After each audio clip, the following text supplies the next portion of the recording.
I've worked as a janitor at this high school for a very long time, coming up on 17 years.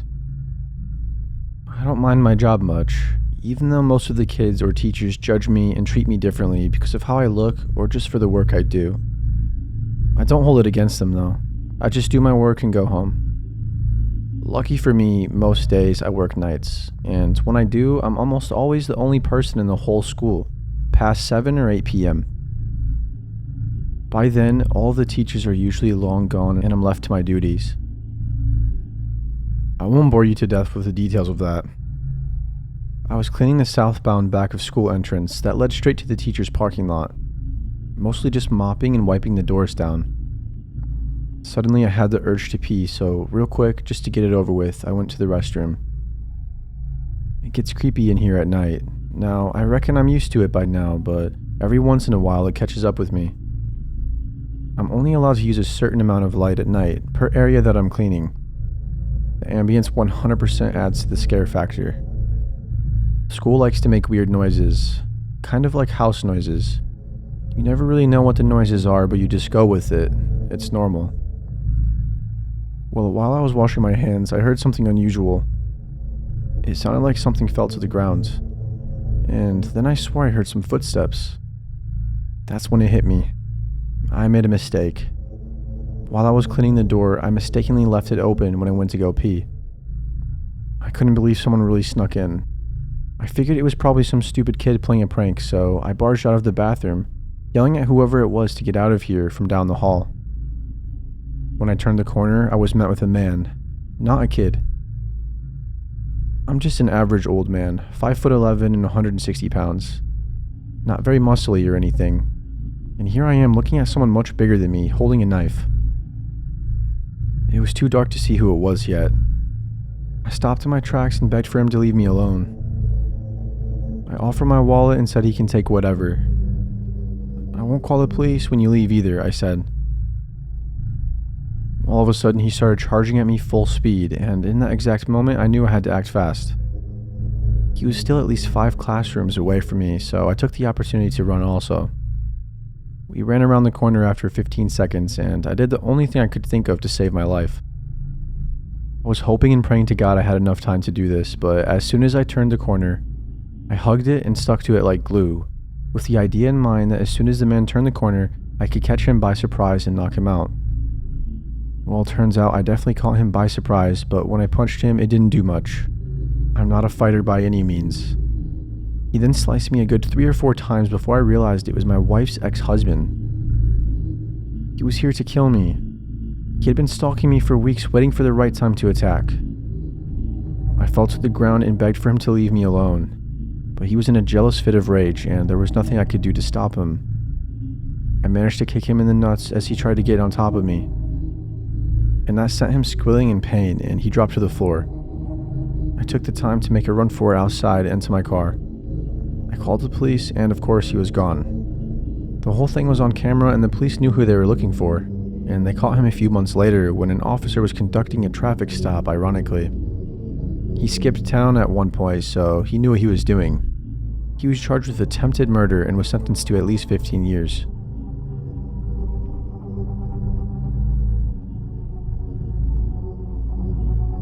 My second job was much better than my first job, in terms of pay at least. The first job I ever had was at a restaurant as a busboy. I was only 17 when I started that, and I worked there until I was 21.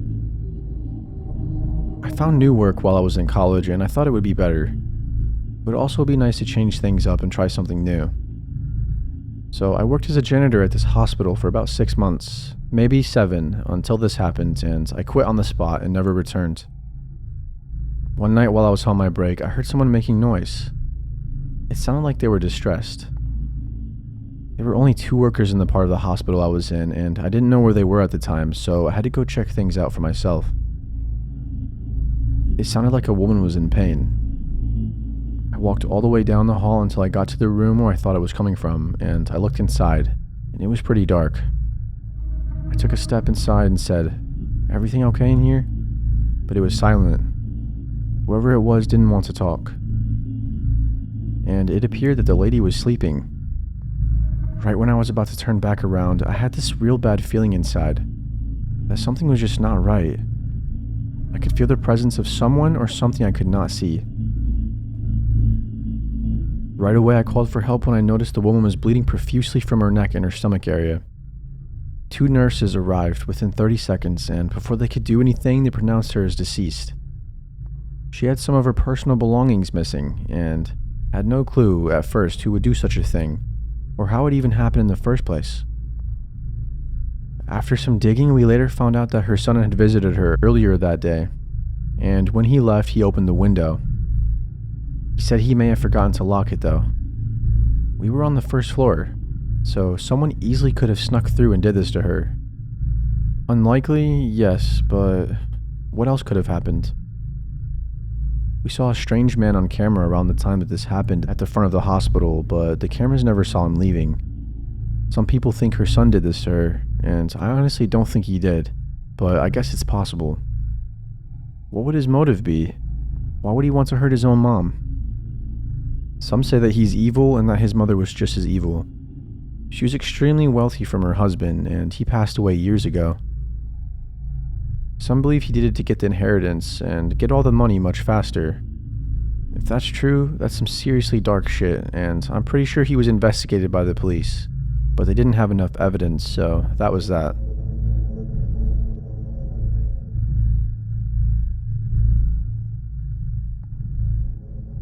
For almost 3 years, I worked at a high school as a school's custodian or janitor. The job didn't pay very well at all, but I liked that I could work late at night and not be bothered. Usually I started work around 9 p.m. and didn't get out until 4 or 5 in the morning. I was doing my regular cleaning routine when I heard something coming from the gymnasium. It sounded like laughter, or maybe kids playing around. It was 10 p.m. though, so that was a first.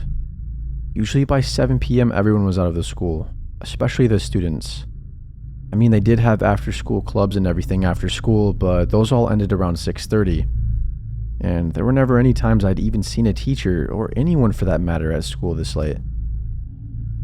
I thought that was extremely weird, and I just had to go investigate. I couldn't just let that go. I walked all the way over to the gym, and the lights were on, which was really odd, like someone had been in there recently. Maybe it was the coach of the basketball team and a few of the players practicing late. I didn't think that was very likely, but I seriously couldn't think of anything else. I started to feel paranoid as this was just not normal. I looked all around the gym and even in the gym teacher's office, but still, no one.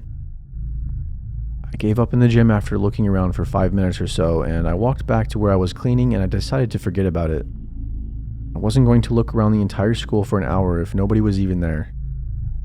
I started to wonder if I was losing my mind and just hearing things.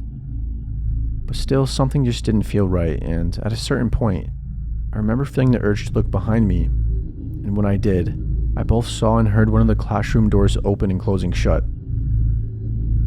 It was the class right next to my janitor's closet, but I didn't see a person though. That's when the panic really hit me. I knew I had to do something, and I was honestly infuriated now. I was just annoyed by whoever this was interrupting my work and just being here in general when they shouldn't be. I walked over to the door and it was locked from the inside. Oh my god, I thought. I had enough. I knocked on the door and tried opening it for minutes, and I was yelling at whoever it was to get out, but I had no response at all. I tried to unlock the door with my master key, but whoever it was put a chair in front of the door as another way of locking it for extra safety. I couldn't believe what was happening, so I did the only thing I could, which was call the police. They showed up pretty quickly, thankfully, and they also tried to get whoever it was to open the door. After 10 minutes of wasting their breath, though, they had to break down the door, and what we were greeted with was nothing any of us could have ever expected. It was an old, skinny man with gray, long, thin, greasy hair, and he was completely naked. I'll never be able to get that picture out of my head. Completely scarred for life by that, by the way. He had a crack pipe in his hand and was screaming that someone was coming for him, like the government, or aliens, or whatever he was on about. I have no clue. He was basically unintelligible. Apparently he had no idea where he was, and we don't even know how he got inside the school. That dude was a whole trip, and I don't even think any of us are capable of understanding what was going on through his mind. He put up a huge fight with police before eventually they were able to arrest him and kind of calm him down. That right there was enough for me to quit my job and look for something else.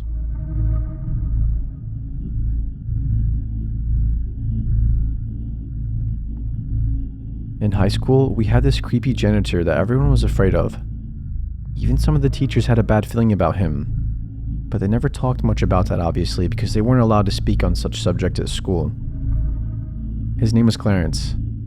My friends and I would see him almost every day at lunch. He literally never spoke, and no matter how much some of the kids would try to antagonize him, he wouldn't talk back.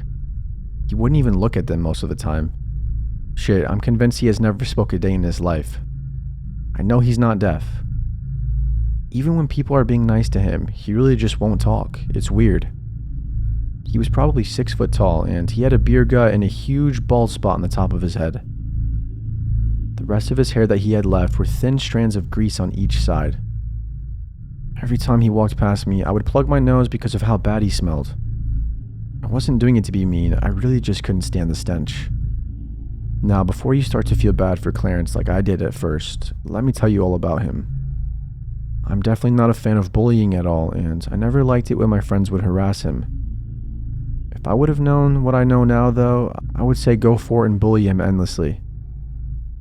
The guy was a perv and he liked little kids. He was at least 45 years old and looked a little older.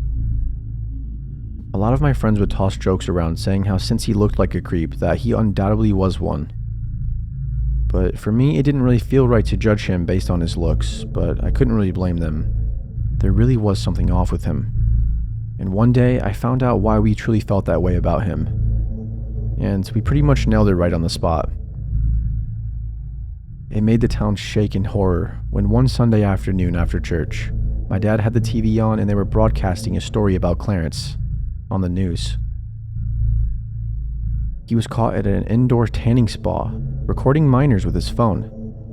He attempted taking videos of the young girls while in their bathing suits by putting his phone under the door multiple times and recording them. Once he even opened the door himself and recorded a young girl without her noticing. And this was just a few weeks before he was caught. He did this numerous times. Eventually everything else all unfolded and we found out some other disturbing shit he did. He of course was fired and had jail time for this. I'm pretty sure he's currently in prison. They definitely didn't take it easy on him. The whole town was raging and ran rapid. All these parents were fumed up, understandably, including mine. A full investigation went on, and young girls were coming out about him stalking them and following them home through the woods and crazy stuff like that. He even attempted luring one young girl and one boy in his van late at night allegedly. And yes, this was a true story. Looking back at it really disturbs me to think about how he would smile at me every day at school.